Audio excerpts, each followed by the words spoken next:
Week 14 is huge for fantasy football. Here are some streams and flex plays that are still available in under 60% of sleeper redraft leagues. Keep in mind that Atlanta, Chicago, Green Bay, Indianapolis, New Orleans, and Washington are all on a bye this week. Tyler Huntley is a QB stream. Pittsburgh allows the 9th most fantasy points per game to quarterbacks. He was decent last week. Last year he had a massive game. He uses his legs a ton. Demarcus Robinson and Mark Andrews are operating as the two top targets in the Baltimore offense. Across Robinson's last 5 games, he's had 8 targets in 3 of them. 15 targets across the last 2 games for Isaiah McKenzie, 4 touchdowns in 11 games. Pretty deep here, but Kendall Hinton for the Broncos. Kansas City, we know, can script a shootout. Their defense allows the 5th most fantasy points per game to wide receivers. Sutton's probably going to be out of this one. We've seen plenty of good flashes out of rookie Greg Dulcich for the tight end position. He's a streamer if available. His target consistency can increase if Sutton is out of the mix. Last week, he had 14.5 fantasy points.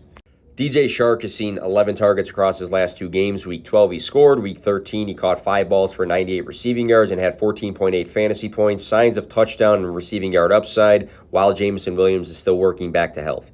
Have to make sure he actually plays, but Nico Collins has stayed highly involved in the Houston offense. 10, 7, 9, and 10 targets across his last few games. Week 13, Evan Ingram had his second-best fantasy outing, scoring 14 fantasy points. He caught 5 of 7 targets, 1 for a touchdown. He's a tight end stream, hoping that the chemistry is still there. Mac Hollins, his role is increased with Darren Waller and Hunter Renfrow both being out of the mix. 9 targets in 2 out of 3 of his last games. 6 weeks over 11 fantasy points with 2 over 16. Foster Moreau is operating as a tight end 1 for Darren Waller, who is out of the mix. 2 out of 4 of his last games, he's had over 12 fantasy points. Hunter Henry is trending in a tight end stream direction back-to-back weeks with 5 targets, 15.3 points, and a touchdown in Week 12. Arizona is the best fantasy matchup for tight ends. Mike White for the Jets has been a top 7 fantasy quarterback in back-to-back weeks. He's on fire, he's throwing at a high rate, and has a great connection with Garrett Wilson. Keep your eye on the Pittsburgh backfield. Jaylen Warren would be the guy if Najee Harris misses for some reason.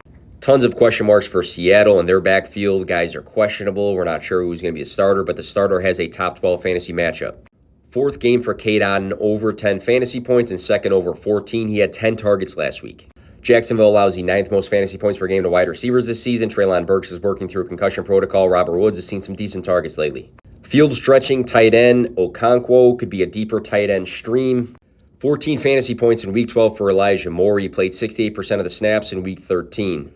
14-ish fantasy points for Noah Fant in 2 out of 4 of his last games played. Jared Goff is coming off of a great game, and he has a great matchup against the Vikings. I'd pause to read, but here are some defense and special team streams, along with players to consider stashing for the fantasy playoffs.